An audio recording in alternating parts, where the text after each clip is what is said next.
Shalom Bapak Ibu Saudara yang dikasihi Tuhan.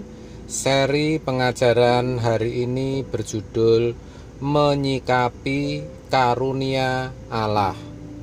Kalau dalam Roma 6 ayat 23 dikatakan, tetapi karunia Allah adalah hidup yang kekal dalam Kristus Yesus Tuhan kita. Sebenarnya yang dimaksud adalah hasil akhir atau buah keselamatan yang akan kita peroleh jika selama kita hidup di muka bumi ini memperagakan hidupnya Tuhan Yesus, Juru Selamat dan Penebus kita. Jadi tidak tepat kalau ada yang berpikir ketika seseorang menjadi Kristen yang mana ditandai dengan beribadah di gereja, ia sudah berhak, ia sudah layak beroleh hidup yang kekal. Yang benar, karunia Allah, hidup yang kekal, itu akan kita peroleh ketika kita bisa menyikapi karunia itu sendiri dengan benar. Dalam Filipi 1 ayat 29 dikatakan bahwa kita diberi karunia itu bukan hanya untuk percaya kepada Kristus, tapi juga untuk menderita untuk Dia. Sayang sekali, banyak orang Kristen yang tidak mengerti hal ini. Mereka pikir kalau sudah percaya kepada Yesus dan jadi orang baik dalam pemandangan umum, dalam versi orang dunia, itu sudah cukup. Apalagi mereka yang menjadi Kristen sejak lahir dan tidak mendapatkan pengajaran firman Tuhan secara memadai. Pada umumnya mereka merasa sudah selamat. Padahal Allah memberikan karunia itu bukan hanya untuk percaya kepada Kristus, melainkan juga untuk menderita untuk Dia. Dan kedua karunia ini sama-sama harus disikapi dengan benar. Ya, barulah orang bisa beroleh hidup yang kekal. Bahkan menderita bagi Kristus merupakan bagian penting dalam menentukan seperti apa nantinya kita itu ada di dalam kerajaan surga.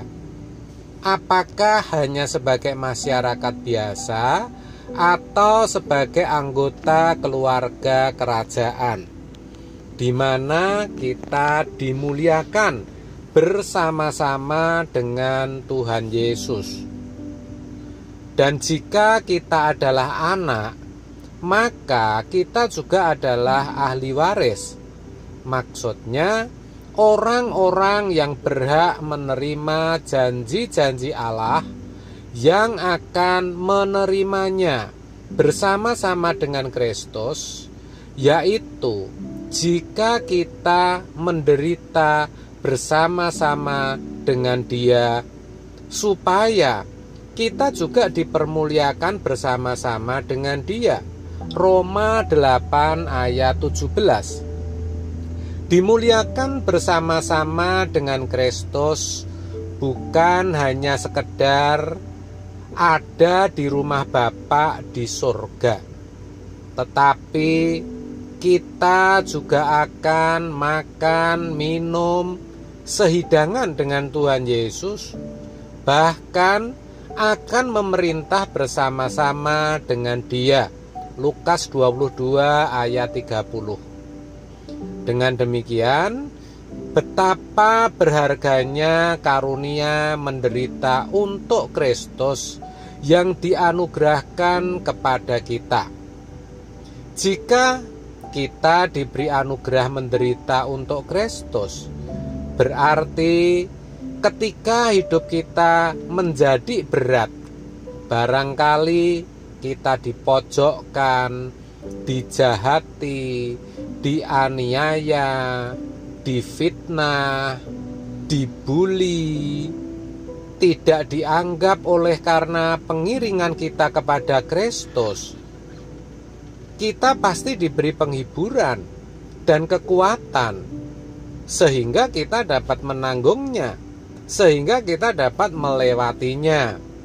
Itulah sebabnya dalam menanggung segala penderitaannya, Rasul Paulus dalam kesaksiannya berkata, segala perkara dapat kutanggung di dalam Dia yang memberi kekuatan kepadaku.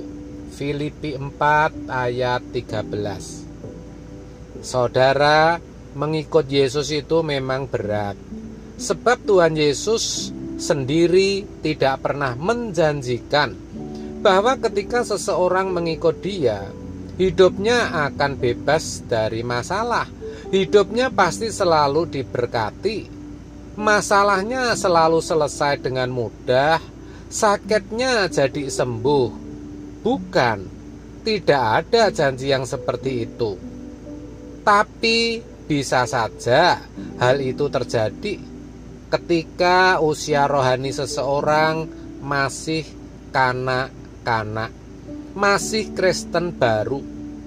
Tapi kalau semakin dewasa, biasanya yang terjadi justru sebaliknya. Tuhan sepertinya bersembunyi. Dia senyap, diam, dan terkesan tidak ada, serta membiarkan kita bergumul sendiri. Sudah setia dalam pekerjaan Tuhan, kok malah ada saja masalah yang muncul. Sudah berdoa, bahkan berpuasa, persoalannya bukan selesai, tapi justru semakin berat. Apapun sudah dilakukan, tapi sepertinya jalan itu buntu. Kita justru semakin terpuruk. Kita putus asa dan berkata, Tuhan, Engkau di mana? Tuhan, Engkau sebenarnya ada atau tidak? Kenapa Engkau tidak dengar seru doaku? Mana janjimu? Saudara, kita lupa bahwa sejatinya semua itu justru akan membawa kita kepada kemuliaan demi kemuliaan. Justru di dalam penderitaan tersimpan berkat abadi, berkat kekal. Kita lupa bahwa penderitaan yang kita alami itu tidak sebanding dengan kemuliaan kekal yang Tuhan sediakan. Kita lupa perkataan Tuhan Yesus, barang siapa mau mengikut aku, ia harus menyangkal dirinya, memikul salibnya, dan mengikut aku. Matius 16 ayat 24. Oleh sebab itu, saudaraku, mari selagi masih ada kesempatan, kita berubah. Kita sikapi karunia Allah dengan benar. Jangan cepat merasa puas dengan kekristenan kita.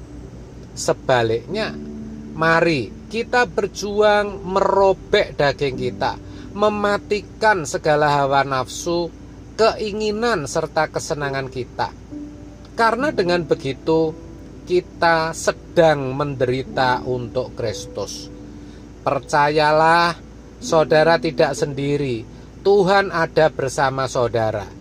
Roh Kudus pasti menolong. Amin. Tuhan Yesus memberkati.